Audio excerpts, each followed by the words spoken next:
155.5 for Charles Oliveria. Charles Oliveria misses weight, being stripped of UFC title. No. Oliveria missed weight. He was half a pound over.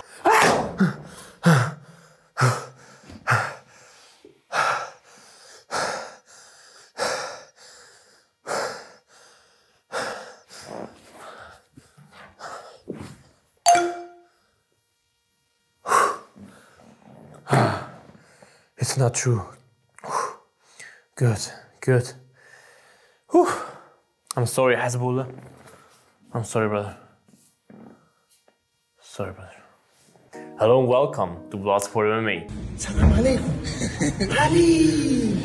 I hope this is just a nightmare, and of course, Mr. Olives will not miss weight, and it's fucking UFC 280 fight week, fellas. Can you imagine? In a few days, we will see the best card since years, arguably the best card ever. Is it the best card ever? Write in the comments. I'll predict for you guys the whole main card and also the Sean Brady Belal Mohammed fight. So stay tuned.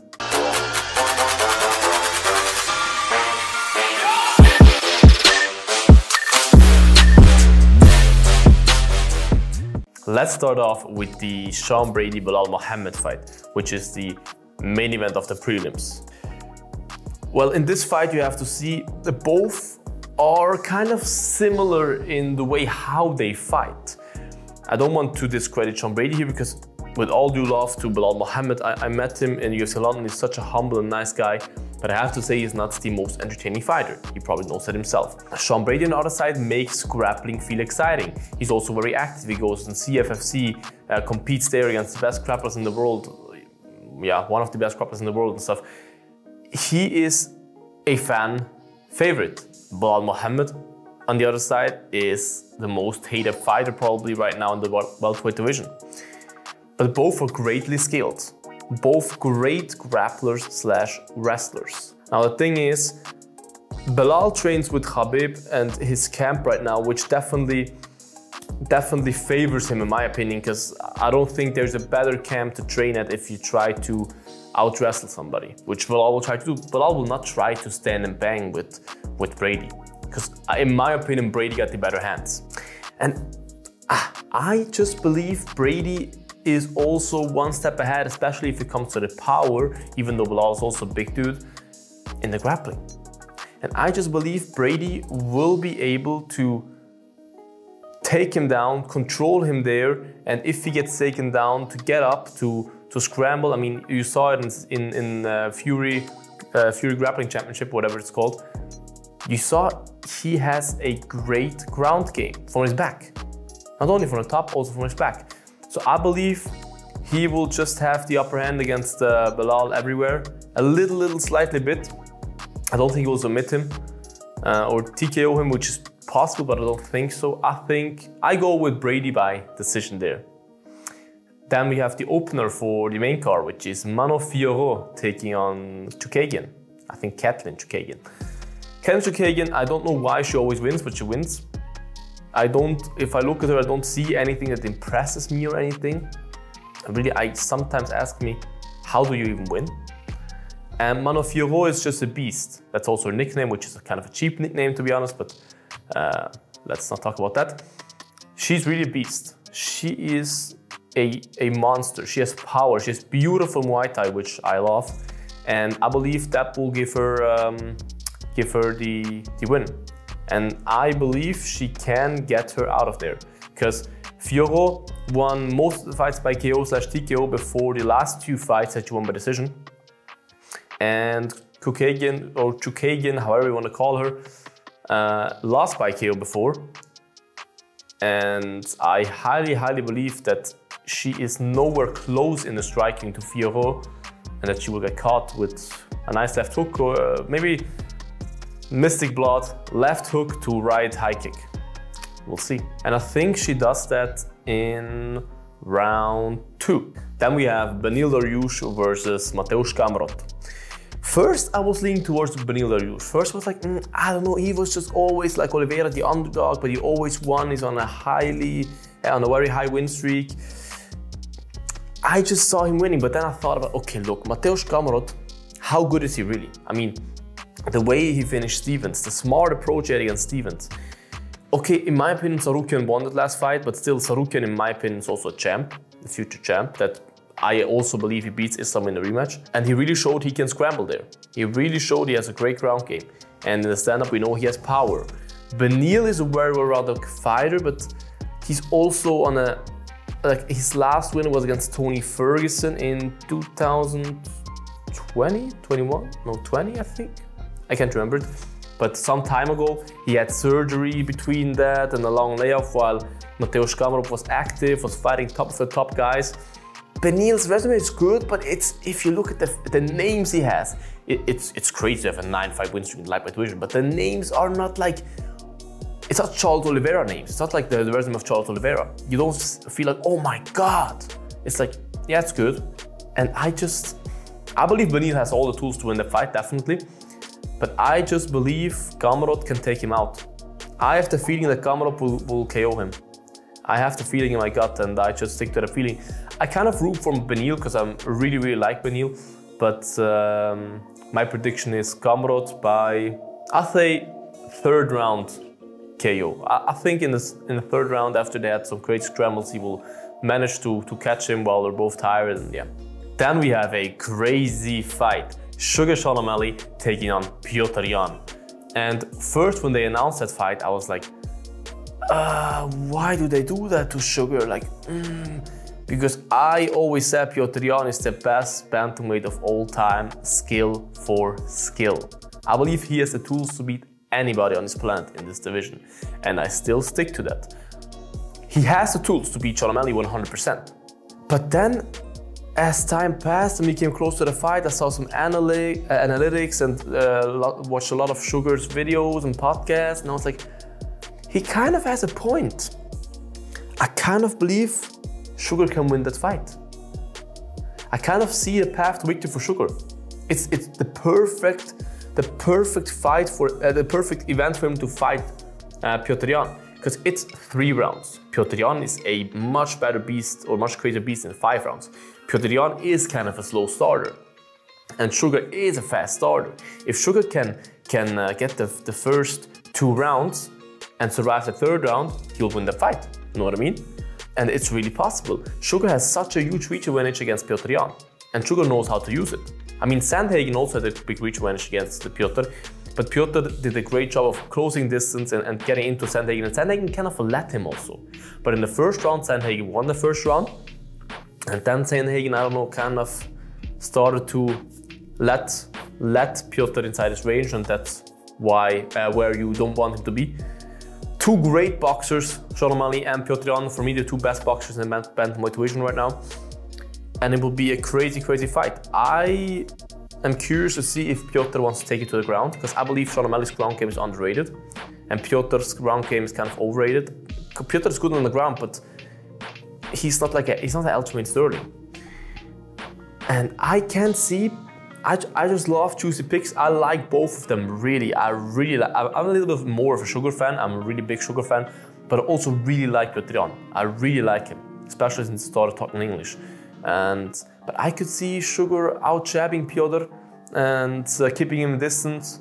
Nice spinning kicks to the body. I could see him taking the decision.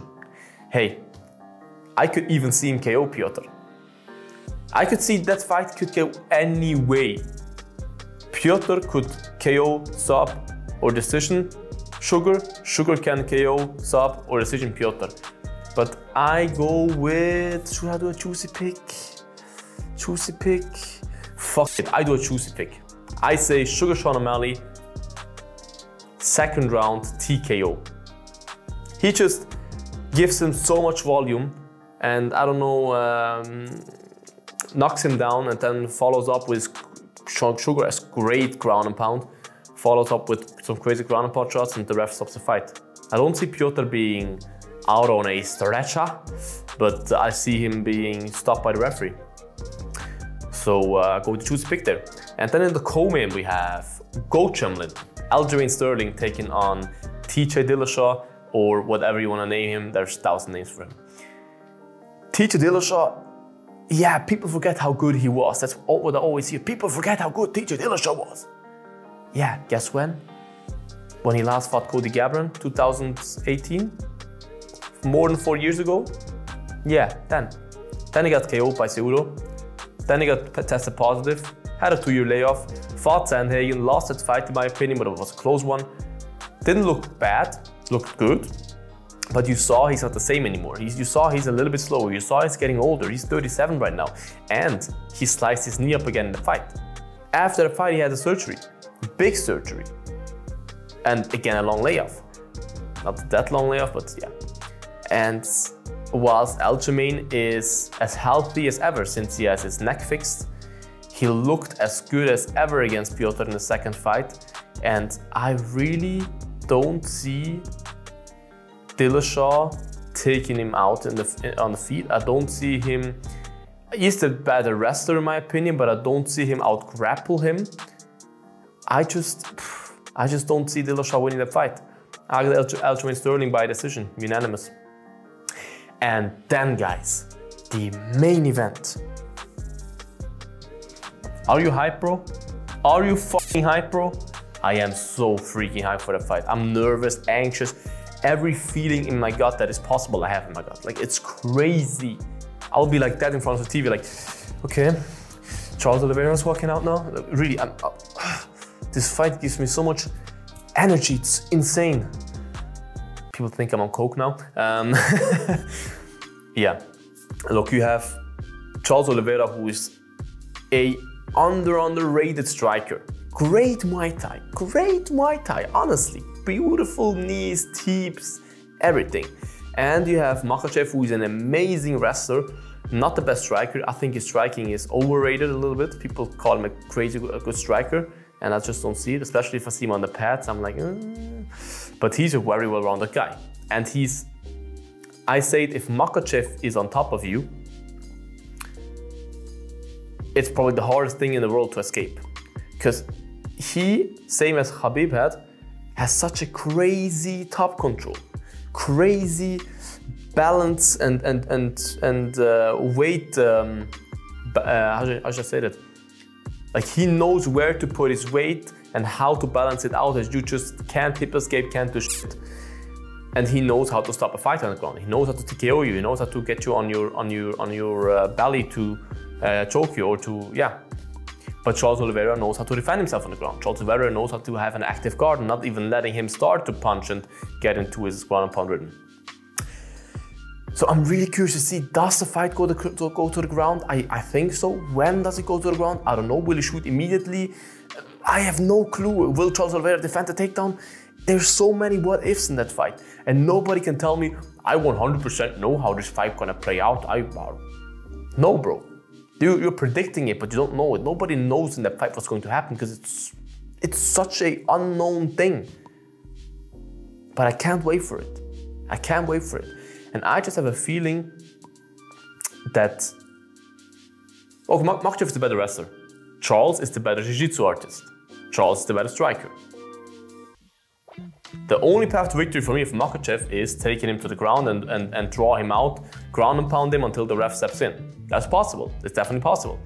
But I just have a feeling in my gut that Charles Oliveira will knock KO/TKO Makhachev in round 2. I see him dropping him with a Charles Oliveira left hook, illuminated by God. And yeah, and then it's time for ground and pound and time for the ref to stop it, and then it's the champion is a name. The name is Charles Oliveira. And still, not a new and still. I know you don't like this, brother. I know you don't like this. All good, brother. Don't fall. Hey. Yeah, he's depressed now. These are my predictions. I hope this video was not too long for you guys. I hope you see why I picked who. If you have any questions or if you want to write your predictions, write in the comment. I would love to hear your predictions. And let's see, man. I will predict the whole fight card on my Twitch channel on Saturday before the fight night. And of course, stream the fight night as well as always, or the pay-per-view as always on my Twitch channel. So Twitch link is in the bio. Check it out. Leave a follow, leave a sub, and see you for the craziest card since ever. Bye bye guys, eat your vegetables, lots for that.